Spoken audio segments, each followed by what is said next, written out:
Hello everyone, welcome back to my YouTube channel. So बच्चों, अगर आपने किसी भी प्राइवेट यूनिवर्सिटी से, किसी भी प्राइवेट कॉलेज से एक सिंपल सा बीएससी कोर्स भी किया हुआ है ना, सो सिंपल सा बीएससी कोर्स करके भी आपकी गवर्नमेंट जॉब लग सकती है। एग्जैक्टली मैं यहाँ पे कोई फेक इंफॉर्मेशन नहीं बता रही हूँ, बिल्कुल ऑथेंटिक इंफॉर्मेशन बता रही हूँ। ऑल्सो आपको प्रूफ भी दिखाने वाली हूँ कि अगर आपने कहीं से नॉर्मल बीएससी भी किया हुआ है, आपने कहीं से डिप्लोमा कोर्स किया हुआ है, आपने पीसीबी के अंदर कोई भी कोर्स किया हुआ है, so you have the option कि आप एम्स के अंदर गवर्नमेंट पोस्ट पर जा सकते हैं। क्या उसके लिए आप लोगों को एंट्रेंस एग्जाम देना होगा, क्या उसके लिए सारी फॉर्मेलिटीज है, वो सारी चीजें मैं आज आपको इसी वीडियो में बताने वाली हूँ। सो अगर आज आप मेरे चैनल पे नए हैं तो चैनल को सब्सक्राइब जरूर कर देना, बिकॉज इसी चैनल पे आप लोगों को ऐसी बहुत सारी इंफॉर्मेटिव वीडियोस मिलती रहेंगी। सो हम बात कर रहे हैं हमारे एम्स के बारे में। ऑफ कोर्स एम्स के अंदर जाना हर किसी का सपना होता है। एम्स के अंदर जाना सपना ना हो तो एम्स के अंदर जॉब करना था ऑफ कोर्स हर किसी का सपना होता है।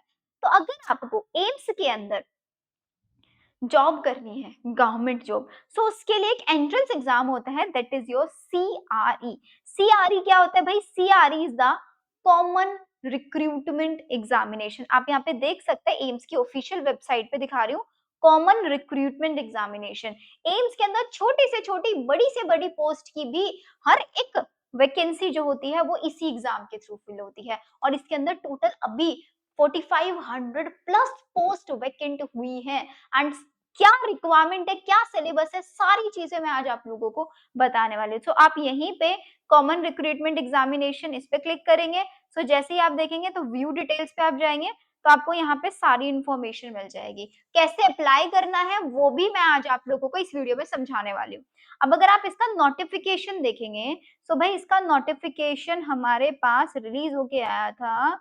आप देख लो ये वाला, काफी सारे नोटिफिकेशन वैसे इसके आए हैं, मैं बता देती हूँ। एडवर्टाइजमेंट पे चलते हैं हम लोग। सो भाई जब आप इसका एडवर्टाइजमेंट ओपन करेंगे ना, तो सबसे पहले देखा इसका जो रजिस्ट्रेशन वो 7 जनवरी से ऑलरेडी स्टार्ट हो चुका है। एंड ये रजिस्ट्रेशन आपके क्लोज होने जा रहे हैं कब? 31 जनवरी को। सो अगर आपने अभी तक भी अप्लाई नहीं किया है, कौन कौन इस एंट्रेंस एग्जाम के लिए अप्लाई कर सकता है वो मैं आप लोगों को बताऊंगी यहीं पे। ठीक है, आपका स्टेटस जो है वो आप लोगों को 11 फेब तक पता चल जाएगा।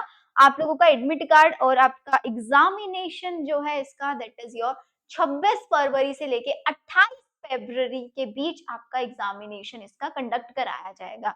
ठीक है, अब बात कर लेते हैं हम जरा यहाँ पे किसकी, कि भाई कौन कौन से कोर्सेज हम लोगों को, किन किन कोर्सेज में हम लोग यहाँ पे जा सकते हैं। तो हमारे पास है, ये रहा आपका इंफॉर्मेशन ब्रोचर। यस, अब मैं आपको मेन एरिया पे लेके जाती हूँ जो बच्चों का सबसे बड़ा कंसर्न है कि हम अप्लाई करेंगे तो कैसे अप्लाई करेंगे, कौन कौन अप्लाई कर सकता है। अब यहाँ पे सबसे इम्पोर्टेंट चीज जो आप लोगों को देखने के लिए मिलेगी, wait let me show you. ये पूरा पढ़ने की जरूरत नहीं है भाई, 207 पेजेस का है, कब तक पढ़ोगे? नहीं पढ़ना है। Yes, paper pattern. जो उसका पेपर पैटर्न है वो सीबीटी मोड में होगा, 90 मिनट का होगा। 90 मिनट में आपको 100 क्वेश्चन सॉल्व करने होंगे। एक क्वेश्चन होगा 4 नंबर का, तो आपका पेपर होगा टोटल 400 मार्क्स का। ठीक है, मेरिट बेस्ड यहाँ पे रिजल्ट आएगा।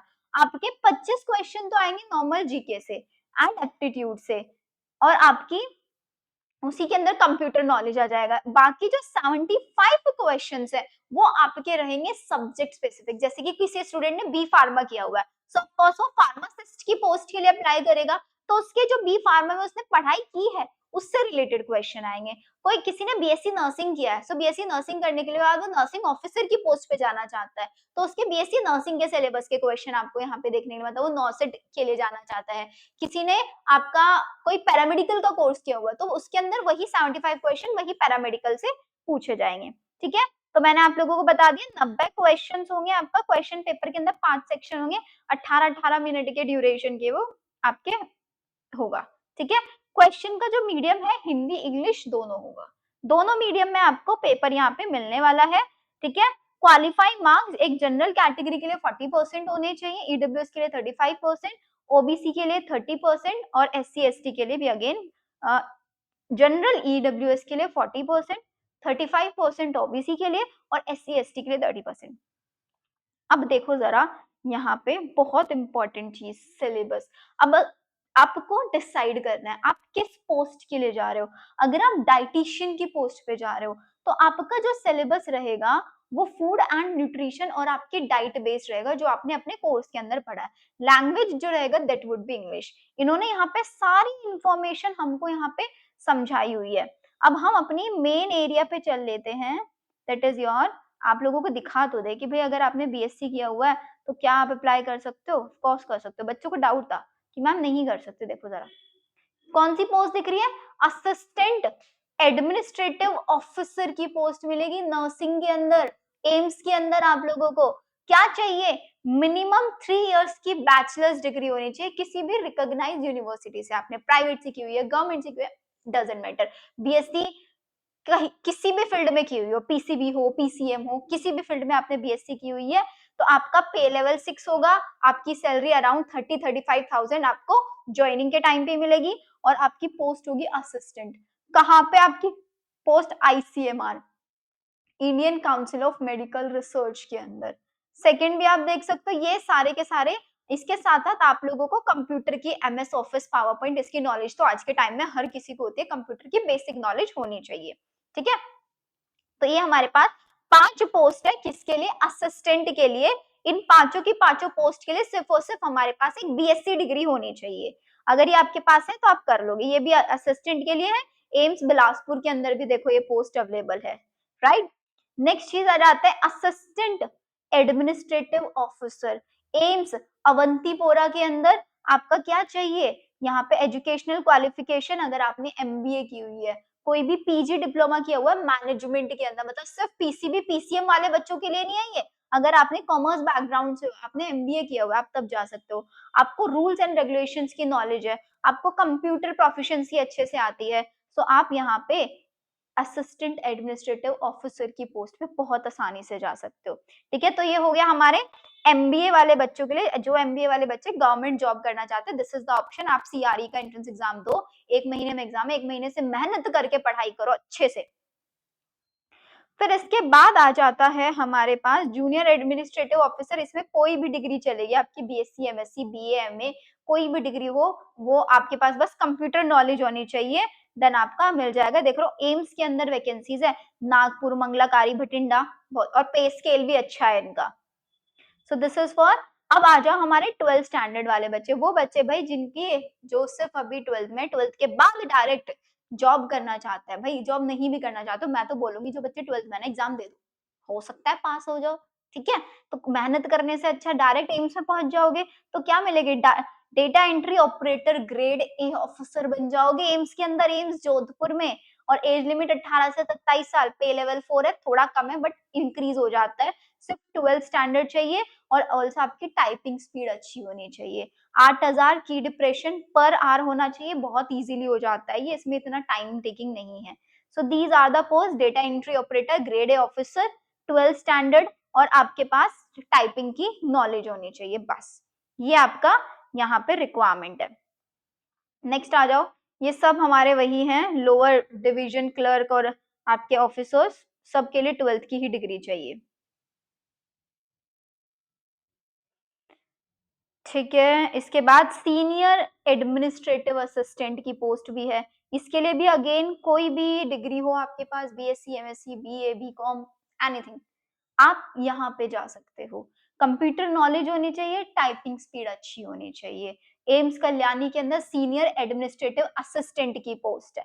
ठीक है, तो ये आपकी हो गई हमारी सारी की सारी। देखो कोई भी पोस्ट चेक कर लेना, सब डिग्री बेस्ड है आप लोगों की। एक्सपीरियंस भी नहीं है उनमें, ये मत सोचना कि एक्सपीरियंस था, वो सारी मैंने फ्रेशर्स के लिए बताई है। एक्सपीरियंस वाली मैं खुद ही स्किप कर रही हूँ। बहुत सारी ऐसी भी है जिनमें 3-3, 4-4 साल का एक्सपीरियंस भी चाहिए, बट आई नो हमारे पास अभी बच्चे वो नहीं है जो एक्सपीरियंस वाले हैं, तो इसलिए I am completely skipping those post. बाकी तो ये सब आपकी स्पीच थेरेपिस्ट वगैरह, इसके लिए आपका पर्टिकुलर कोर्स चाहिए। अगेन मैं आप लोगों को बोल रही हूँ कि आप अपने अकॉर्डिंग यहाँ पे चेक कर सकते हैं कि आप कौन सी पोस्ट पे जाना चाहते हैं, किस पोस्ट के लिए आप एलिजिबल हैं। जैसे ये आ गया हमारा फार्मासिस्ट, यही मैं ढूंढ रही थी आप लोगों के लिए, बट यहाँ पे ईएसआईसी कोटा आपके पास होना चाहिए। पे लेवल 5 है, ठीक है। 12th आपने पास किया हुआ साइंस स्ट्रीम से, ठीक है। आपके पास डिप्लोमा किया हुआ है या तो आपने एटलीस्ट 1 साल का आपके पास डिप्लोमा होना चाहिए और बेसिक नॉलेज आपके पास कंप्यूटर की होना चाहिए, तो आप एक फार्मासिस्ट की पोस्ट पे जा सकते हैं होम्योपैथी में। बट ये ईएसआईसी के लिए है, ईएसआईसी कोटा होना आपके पास ज़रूरी है। आप कैशियर की पोस्ट पे जा सकते हैं, आपने बीकॉम, एमकॉम किया हुआ है, बट यहाँ पे एक्सपीरियंस माँग रहे हैं कि 2 साल का आपके पास अकाउंट हैंडलिंग एक्सपीरियंस होना चाहिए, वो भी किसी गवर्नमेंट ऑर्गेनाइजेशन का, ठीक है। इसको आप स्किप कर सकते हैं कैशियर वाली पोस्ट को।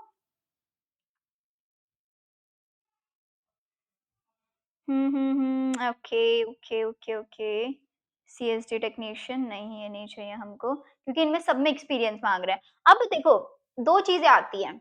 एक तो ये कि अगर अकॉर्डिंग टू द क्वालिफिकेशन जो ये माँग रहे हैं उसके अकॉर्डिंग अगर हमारे पास डिग्री है, सो ऑफ कोर्स हम चले जाएँगे। सेकंड चीज़ ये वीडियो बनाने के पीछे का लॉजिक मेरा ये है कि वो बच्चे जो 12th कर चुके हैं या 12th में अभी हैं और दे आर लुकिंग कि हमें कहाँ से कोर्स क्या करना चाहिए। तो मेरी सजेशन हर एक बच्चे से यही रहती है कि आप आपको जाना किस फील्ड में है, आपको एग्जैक्टली करना क्या है, आपको गवर्नमेंट पोस्ट चाहिए, आपको फार्मासिस्ट बनना है, आपको नर्सिंग में जाना है, आप उसी अकॉर्डिंग एक पर्टिकुलर कोर्स को सिलेक्ट करेंगे। अगर आपको लगता है कि मुझे एम्स में ही जॉब करनी है, तो अपनी पर्टिकुलर जॉब यहाँ से देखो कि आपको किस पोस्ट पे जाना है और वो क्या क्वालिफिकेशन मांग रहा है, तो अपने आप को आप उसी अकॉर्डिंग प्रिपेयर करके चलोगे। ठीक है? तो इसका मतलब यहाँ से आप लोगों को ये भी आइडिया लग रहा है कि अगर आप लोगों को गवर्नमेंट कॉलेज नहीं मिलता है तो डिमोटिवेट नहीं होना है भाई। प्राइवेट कॉलेज से कर लो, जो क्वालिफिकेशन मांग रहे हैं वही कर लो, 3 साल बाद सीआरई का एग्जाम देके पहुंच जाना एम्स के अंदर। है डिफिकल्ट? ऑफ कोर्स नहीं है। ठीक है? सो दिस इज व्हाट जो मैंने आप लोगों को समझाया। आई थिंक आप लोगों को सारी चीजें समझ में आ गई होंगी। अब बात कर लेते हैं अप्लाई की। तो भाई हम लोगों को अप्लाई कहाँ से करना है? ये रहा यहाँ पे हमारा, पीछे इन्होंने लिंक दिया हुआ था हम लोगों को, common recruitment, view details, log in to apply. तो भाई अगर आप लोगों को अप्लाई करना है तो अप्लाई करने के लिए आपको क्रिएट अ न्यू अकाउंट करना है, अपना नेम, ठीक है, मोबाइल नंबर, आधार कार्ड नंबर, ये सारी चीजें डाल के क्रिएट अकाउंट पे क्लिक कर देना है। ठीक है, आपके पास छोटी छोटी डिटेल्स मांगेगा, वो डिटेल्स आप फिल कर लोगे और फिल करके इजिली, अगर किसी को भी प्रॉब्लम आ रही है इसमें अप्लाई करने में तो just let me know. But मैं बोलूंगी हर बच्चा इसके लिए, अगर आपने बीएससी, एमएससी, बीकॉम ये कोर्सेज किए हुए हैं तो आप अपने प्रेफरेंस के अकॉर्डिंग इस एंट्रेंस एग्जाम को देके जरूर देखो, हो सकता है आपका एग्जाम क्लियर हो जाए। नहीं होगा तो एटलीस्ट एक एक्सपीरियंस आप लोगों को हो जाएगा कि नेक्स्ट ईयर आप लोगों को अपनी किन स्किल्स को डेवलप करना है सो दैट आप एक अच्छी गवर्नमेंट पोस्ट पे जा सको। ठीक है, तो आई थिंक आप लोगों को वीडियो अच्छी लगी होगी। वीडियो अच्छी लगे तो वीडियो को लाइक करना एंड चैनल को सब्सक्राइब करना। Okay then, bye everyone.